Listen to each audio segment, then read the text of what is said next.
हमने पहली बार की तब कहां चुनाव था भाई। ये हमारा सिद्धांत है, हम घर में घुस के मारेंगे।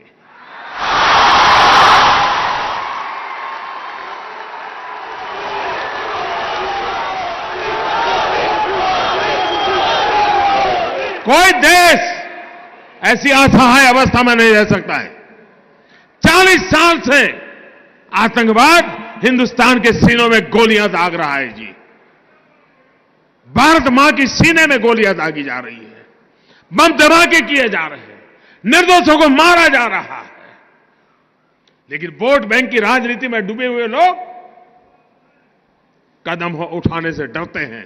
मुझे सत्ता की कुर्सी की परवाह नहीं है, मुझे चिंता मेरे देश की है। मुझे चिंता मेरे देश की है, मेरे देश के लोगों की सुरक्षा की है। और इसलिए मेहरबानी करके ऐसे मसलों पर राजनीति मत करो। अरे मोदी कहता है कि मैंने इतने घर बनाए, उस पर विवाद करो ना। मोदी झूठ बोल रहा है, सच बोल रहा है, सही कह रहा है, नहीं करो ना विवाद। नहीं कर रहे हैं और मोदी को कोई इतराज नहीं है। सेना को क्यों गाली देते हो? देश के वीर जवानों को क्यों बदनाम करते हो? दोस्तों, जिस प्रकार से हम देश की सुरक्षा के लिए प्रतिबद्ध हैं और यह लड़ाई हमने छेड़ी है जी, या मान के चलिए हम देश हित में जो भी आवश्यकता होगा उसको करना हमारी प्राथमिकता रहेगी। मैं देश को विश्वास दिलाना चाहता हूं। याद करिए दोस्तों,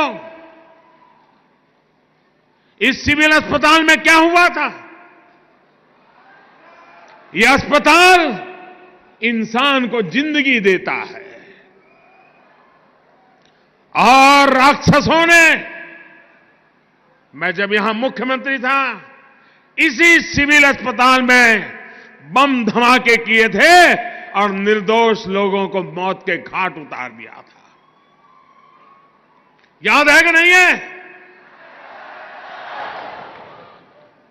सीमा के उस पार से आतंक होता था।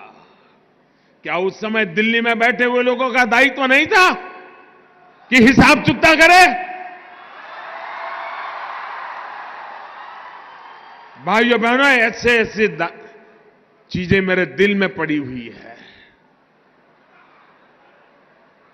और मैंने उस दिन भी कहा था, पुलवामा के बाद मैंने पब्लिकली कहा था कि जो आग देशवासियों के दिल में है वो आग मेरे दिल में भी है।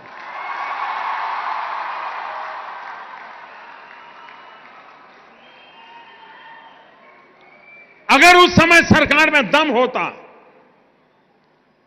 तो अहमदाबाद की सिविल अस्पताल में निर्दोषों की जान लेने वालों को वहां जाकर के भी हिसाब चुकता कर देते भाई। और हम कुछ दिन के बाद, चलो अब ठीक हो गया, सब लोग काम पे लग गए। आप मुझे बताइए दोस्तों, आतंकवाद के खिलाफ लड़ना चाहिए कि नहीं लड़ना चाहिए? आतंकवाद को जड़ मूल से उखाड़ना चाहिए कि नहीं उखाड़ना चाहिए? आप मुझे बताइए, कौन पार्टी है जो ये काम कर सकती है? ईमानदारी से बताइए, कौन कर सकता है?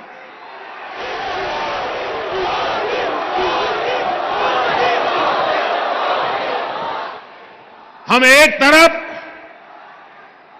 गलत करने वालों को सजा दे रहे हैं तो वहीं ईमानदारी से काम करने वालों का सम्मान भी कर रहे हैं।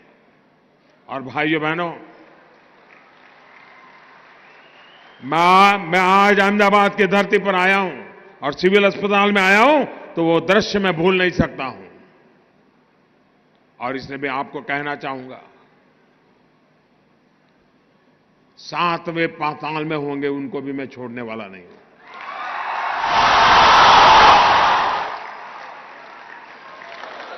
और देश का दुर्भाग्य देखिए, कुछ लोगों को तो पता नहीं क्या हो गया है। आज पाकिस्तान के अखबार की हेडलाइन देख लीजिए, भारत के नेताओं जो बयानबाजी करते हैं वो पाकिस्तान के न्यूज पेपर की हेडलाइन बन जाती है।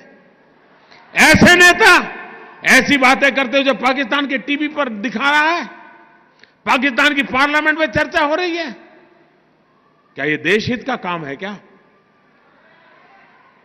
आप ऐसी बात बोलोगे जिसे पाकिस्तान तालियां बजाए? अरे देश की जैन सेना ने पराक्रम किया है, देश की सेना ने हिम्मत दिखाई है, और मैं दोस्तों इंतजार लंबा नहीं कर सकता।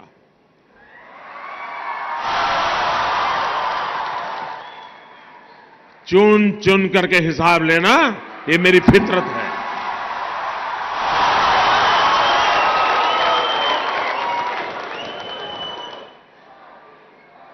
कब तक निर्दोष लोगों को मारने देंगे?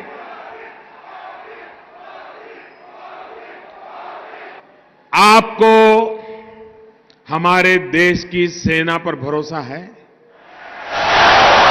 उनकी बातों पर भरोसा है? वो जो कहते हैं उस पर आप विश्वास करते हैं?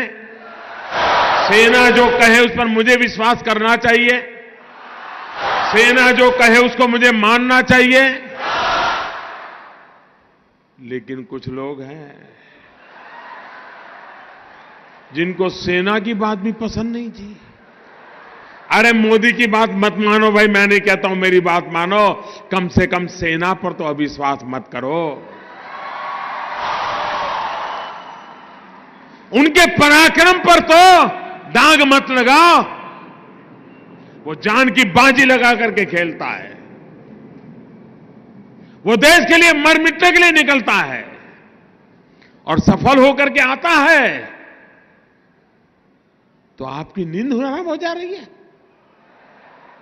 और मान लीजिए ये हमारे सेना के लोग गए थे और मान लीजिए वहां कुछ हमारी योजना के हिसाब से ना हुआ होता और कुछ उल्टा हो गया होता, तो ये लोग क्या करते? क्या करते मुझे बताइए? किसका इस्तीफा मांगते?